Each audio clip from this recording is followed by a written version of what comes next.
And upon us, Week 12 in the league where they play for pay. 2-1 last week, 18 up, 13 down for the season. I wanted to pick at least 2 of the 3 games on Thanksgiving. I'm only going to pick one because of what happened. I would have picked the Colts against the Steelers, but now I can't, obviously, with the quarterback situation for the Colts. Just wish Luck will be back, hopefully, in one game, and that the game at least turns up decent tomorrow night, but we'll see what happens.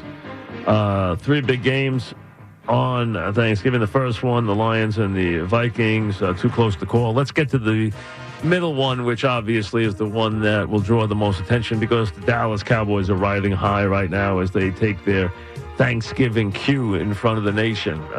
That's what kind of made the Dallas Cowboys. A lot of these fair weather fans now were brought up on the fact that the Cowboys were front and center on Thanksgiving Day. The brainchild of Tex Schramm, who said, you know what, hey, how about we play the second game of what should now be a doubleheader on Thanksgiving? The Lions always played early because of the big parade in Detroit. That was historic going back to the early days of the NFL. Now the Cowboys said, hey, we'll fill that vacuum, put our cheerleaders out there, play some exciting football, backed, of course, by the great Captain America who was there at the time in Roger Staubach. But now it's become a tradition, long tradition for so many years. The Cowboys playing that later game. A lot of people still running around when the Lions stopped playing at 12 o'clock. Maybe they went to church, or maybe they settled down for the second half. But a lot of people miss some of that game. They don't miss any of the Dallas game. Comes your way right in the smack at the right time, 4:30 in the afternoon. Everybody's settling in, and they'll settle in for a good one here. The Cowboys and the Redskins, the Cowboys who just don't turn it over, who continue to score points, who have done a very good job. But, you know, it's interesting. Well, the Cowboys have been that impressive. The Redskins, you know what? They've done a heck of a job themselves. They really have.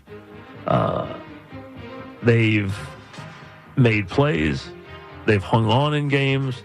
They've had their moments, and they find themselves at 6-3-1 right now. They've played better than 500 on the road. Now they get to go to Dallas to try and see if they can stop that Dallas wanted offense, the running game, the precision, the fact that they have 4 turnovers from scrimmage this year, 3 on specials, 4, though, if you're talking about all the plays they've run, just 4 turnovers on the season, which is a remarkable number for that unit. We know what they've done. We know how they've done it. Now they come up against a team on Thanksgiving that's playing very confidently. The Redskins look very good against the Packers. They move the ball well. Their 2 tight end alignment is really tough with Reed, who's a tremendous player, and Vernon Davis, who seems to be rejuvenated. They really put some tough matchups on you with the tight ends. Cowboys are hurting in the secondary with Claiborne and Church. They've played pretty smart there, but this is cagey. When you take those tight ends and you take Cousins and then you take the speed they have at wide receiver, they are a very tough offense to stop. They really are. And I think the offenses will dominate this game. Don't know who's going to muff a punt. We don't know who's going to get a kick block and run back for a touchdown. Obviously, those are the things that you just don't know, that you try to calculate into these kind of games, emotional, tough games. I see this game going right to the wire. I really do. I think when it's over, it could be the last ball. I think the others are going to put up big numbers in this game. And even if Dallas jumps out, I can see the Redskins coming back on them. I think they've gained some resiliency. So, in what should be a high-scoring affair, give me the Redskins +7. I don't think they'll win this. Could be a 30-28 type game. We last one with the ball that knocks a field goal through. Give me Washington +7. Game number 1. I do think the Cowboys will edge them. I think it'll be very close, but I would take the 7 points with the Redskins. We move to the Sunday edition. Last week, everybody waited for the Giants to explode, waited for them to see if they could finally have their margin game. They didn't against Cutler and the Bears. I think they will this week against the Browns. I think this is a good matchup for the Giants. I think, obviously, last week they got caught with a little less than their enthusiastic best early in the game. They exploded on the game in the third quarter, then tried to hang on. Cleveland does not tackle well. This gives the Giants a chance to run the ball. It gives the Giants a chance to make big plays in the secondary. I think they will do that, and I think this is the game where you will see a big game for Beckham, big game for all the receivers. Coming out party for Adams at tight end. I think he could get deep down the field in this game and show you that little part of the element here. I see the Giants putting up a score in the 30s this week. I see them having a big game offensively, winning this game like 34-20, 31-17.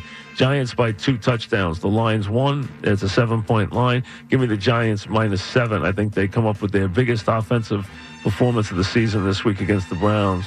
Give me the Giants -7 for game number 2. You know, it's a funny thing with the Raiders. They have a little bit of consistency, but it's an odd consistency. And the consistency is they're good on the road. They're good away from home. They're not so good at home. Now they face a Panther team that is playing for their very lives. Raiders have to prove they can handle the success of being a front runner now at 8-2. And as I said, they have not been good at home. They come from behind to win last week on Monday night. Didn't run the ball well for a large part of the game. Didn't do a lot of things well for a large part of the game. Then all of a sudden snapped into it. But they aren't away from home this time. They're in Oakland. And if you thought of it, here's a Carolina team that is struggling. A Carolina team that is under 500. A Carolina team that is banged up and doesn't have Kuechly, its star defensive player, on the road to take on the 8-2 Raiders. You got to figure this game's what? 7 points, right? Why is it 3?